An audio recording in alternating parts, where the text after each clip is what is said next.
Magandang araw po sa inyong lahat. Naranasan niyo ba ang mabaliwala ng iyong kapwa? Ano naman ang nararamdaman mo nung ikaw ay naglaan ng oras para sa pangangailangan ng iyong kapwa? Bilang tagapagsalita sa selebrasyong ito, nais kong ipabatid sa inyo ang mga bagay tungkol sa pamumuhay na malaya at may dignidad. Alam niyo ba ang pagpapahalaga sa sarili ay isa sa nagpapakita kung paano ka mamuhay ayon sa iyong kalayaan? May dalawang uri ng kalayaan. Una, panloob na kalayaan. Ito ay nakasalalay sa kilos-loob ng tao, ang kanyang kalayaan. Kung papipiliin kita, alin sa dalawa ang pipiliin mo? Mag-aral na mabuti o sumama sa mga kaibigan para mag-morning? Siyempre, mas pipiliin mo ang mag-aral. Bakit? Dahil may pangarap ka. O baka naman gusto mong magbulakbol. E di, gumala ka na lang kasama ng iyong mga kaibigan. Malaya ka naman pumili ng iyong nais. Mag-aral o sumama sa barkada. Yan ang tinatawag na kalayaang gusto o freedom of exercise. Pangalawang halimbawa, nabigyan ka ng pagkakataong manood ng sine sa mall. May napili kang panoorin, ngunit ito ay rated 18 years old pataas. Magpapatuloy ka pa ba? Para sa akin, pipiliin ko maghanap ng palabas na angkop sa aking edad, sapagkat ito'y tama at hindi ko pagsisisihan. Hindi ito may pagkait, makukuha o maalis sa akin ang kalayaang tukoy ko. Ito ang tinatawag na kalayaang tumutukoy o freedom of specification. Pangalawang uri ng kalayaan ay ang panlabas na kalayaan. Ito ang kalayaan upang sa katuparan ang gawain ng ninanais ng kilos-loob. Tingnan niyo ang nasa larawan. Alin sa mga ito ang pipiliin mo para mag-aral sa kolehiyo? Sa mamahaling paaralan o sa PCU? Kung ako ang tatanungin, mas nanaisin ko ang mag-aral sa PCU. Bakit? Dahil sa programa ng ating paaralan ay nakalinya sa tamang paghubog espiritual at malaya tayong sumasamba sa ating Panginoon. Nais ko na sa aking kinabukasan, hindi ko malilimutan ang itinanim ng PCU sa aking sarili.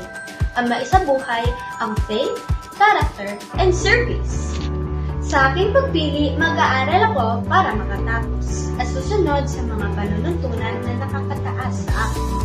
Kung gagawa ka ng hindi mabuti o taliwas sa mga panununtunan, maaari kang makulong at mawala ang iyong panlabas na kalayaan. Gagawin ko ang nararapat ayon sa malinis na dikta ng aking konsensya na hindi man lamang sa iba. Ang tunay na kalayaan ay ang paggawa ng kabutihan para sa lahat o common good. Dapat maging responsable tayo sa ating mga kilos sapagkat ito ay may epekto mabuti man o masama. Alin ang mas igagalang mo? Ang mga taong walang ginawa kundi humingi at magnakaw o mga taong masipag maghanap buhay? Tama! Mas ibibigay mo ang karapat-dapat na respeto sa mga taong gumagawa ng tama at mabuhay ng marapat. Ito ang tinatawag na dignidad.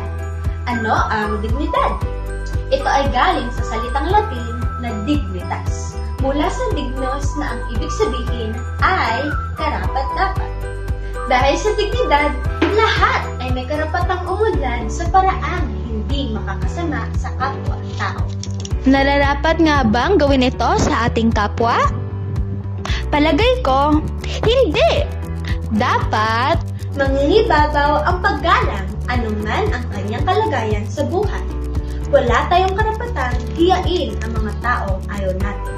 Dahil sa mata ng Diyos, lahat tayo ay pantay-pantay. Kaya, napakahalaga ang mamuhay ng may kalayaan at dignidad.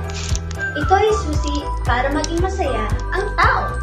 Habang gumagawa ng kabutihan, siya ay tunay na malaya sa mata ng kapwa at ng Diyos.